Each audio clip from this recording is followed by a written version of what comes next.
Greg Tepper of Dave Campbell's Texas Football and TexasFootball.com here in the Built with Chocolate Milk Coaches Lounge at the THSCA Coaching School and Convention with the head coach of the Albany Alliance, the dean of big country coaches. Is that dating you, Coach? That Coach is. Denney Faith? That sounds. It makes me sound old. Is what it does. Well, look, let's address the elephant in the room. What is that? You're sitting at 299. You have 299 career wins. I'm going to go out on a limb, okay? And I'm going to guess you're going to get to 300. I think you're going to get to 300. I know, I'm a prognosticator. Right. That's fine. 300's a very high bar in this state. When that time comes, what's that going to mean to you? I'm excited about that. Yeah. I wouldn't lie to you if I did, but I'm more excited about our football team this year. Mm-hmm. I think that all of those kind of accolades and winning 300 and those kind of things, that'll mean a lot more to me in years to come. I don't know that it's going to mean as much right now as it might 5 or 6, 7 years from now. But we're excited about this football team and about getting this season started, and that's what our focus is right now. And like I say, it'll be something that I'll be proud of, but probably more in 7 or 8 years than right now. You guys are. I'm going to flash back to 2018. Another terrific year for your Lions. Another kind of year that is at least close to your standard. The standard out there in Albany is so high every single year. But another fantastic year for you guys. I'm interested, kind of from your perspective, how you would characterize the 2018 season, what you guys were able to accomplish. Well, I was really proud of that football team. We started out 0-5 Mm-hmm. in our pre-district. We had some injuries and played a really tough pre-district schedule, which we tried to do. And I think it would have been real easy for our kids to, say, let's go ahead and start basketball. Let's get this over with, and because we were 0-5, but they kept plugging, they kept believing with coaches, and we kept trying to tell them, hey, things are going to be all right. Just hang in there. Let's get in our district, get everybody healthy, and then we'll go from there. Let's learn, let's take a teaching moment here these first 5 games, and find out what we're going to be good at, the things that we're going to be able to do, and go from there. And our kids really responded to that, and I was really proud of the way they responded to an 0-5 start and to be able to make it all the way to the semifinals. Now, after the fact, we're removed from obviously a run to the state semifinals, but during that 0-5 start, was there ever any concern from your any? I don't want to say panic, but ever any trepidation about this team just may not have it this year? Not really. That's why we kept. I really had confidence in that group. Mm-hmm. We only had 5 seniors, but they were 5 dudes, and we felt good about those guys, and we felt good about our football team. We just needed to get everything together. We had some early injuries at some key positions, and we had some kids that moved out of position or playing different positions. It just took us a while to kind of get things where we wanted it. We felt good about it all year. We never wanted to be 0-5. That wasn't part of the plan, but we never did lose confidence in our football team.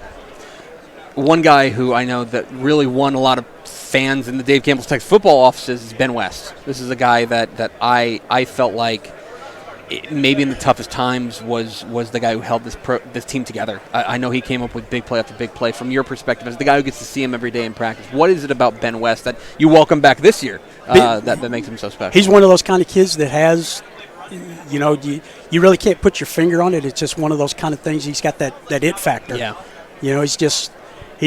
He's a good athlete, but not a great athlete. He can run, but he's not fast all the time. He's got an excellent arm. He does that, but he's a gunslinger. He's not afraid to take chances, and you have to kind of tone him down a little bit sometimes because he wants to take a few too many chances for my liking. But sometimes those work out really good for us too. So, but he's just one of those kind of kids that when you need a play, he's going to be a kind of guy that's going to be able to make it for you. And you got to appreciate those kind of kids on your team. Boy, that sounds like an Albany player. Yeah. You talk about the personality of a program. This is a program that's never had the 5-star athletes. This is a program, that a lot of times goes out there, and you can make an argument the team across the field has the better athletes. Right. And yet you guys find a way to pull together. And I'm interested in how you build that kind of culture, knowing full well that there are going to be times where you're going to have to go up against a team that's faster or bigger or stronger than you are. Well, don't say that too loud because we don't We don't want our kids to know that. Cut this out. we don't want them thinking that Right. somebody's better than they are across Yeah. the field. No, and I think it's just the culture. You know, our coaching staff has been there a long time, the continuity.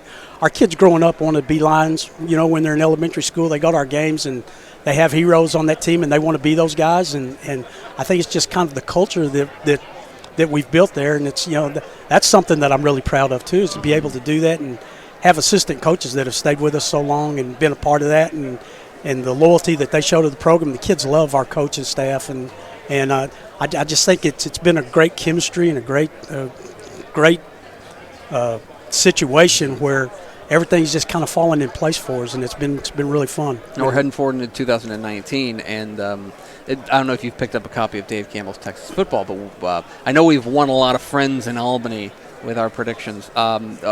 We think it's a two-horse race in your district, and I think last year you guys saw Hamlin twice. You beat him twice.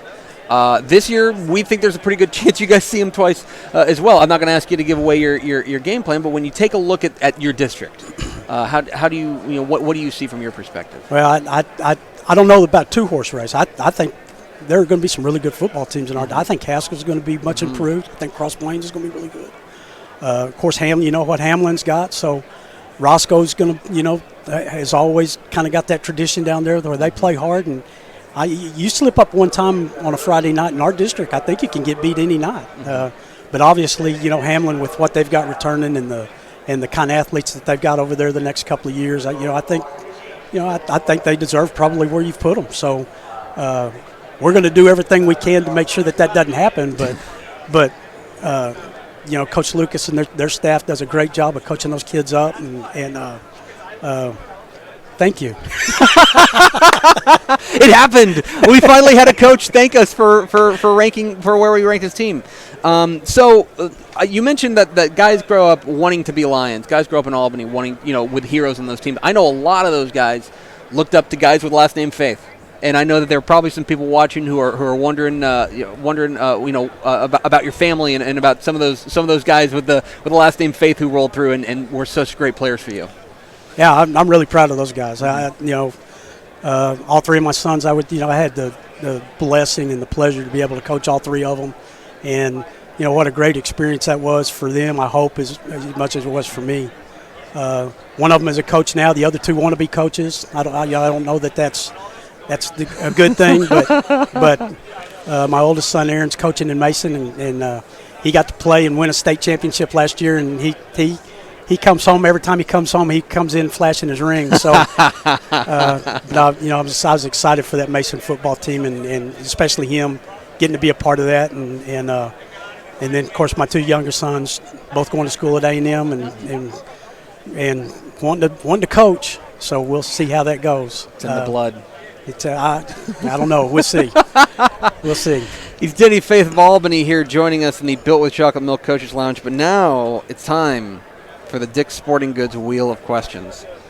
Ooh. Don't worry, there's nothing that's going to get you fired on this. But go ahead and give this thing a spin, and whatever it lands on, we will ask Denney Faith, about to win his 300th game in Texas high school football. Again, hopefully, going out on a limb here. That's perfect. Who's the most inspirational player you've ever coached? The most inspirational player I've ever coached. And you coached a lot. Again, I feel like I'm just calling you old this entire. I don't mean to do that. I need to spin that again. Let's go. I mean, there have been so many. I couldn't pick one kid out and say that. You got two or three that immediately spring to mind. You got back on our '91 state championship team. I had a couple of guys on that team: Bobby Smith, a Buster Shelton, a Johnny Hudman, a Stephen K. I mean, there's just so many. Yeah.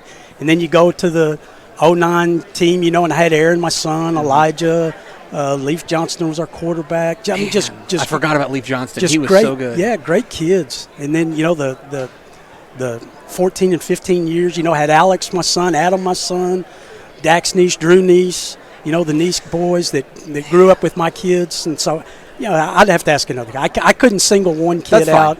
That's fine. We will accept that answer. Okay, because that's a tough question. That's a tough question. That's a tough one. Denney Faith of Albany, Coach, really appreciate your time. Thank you.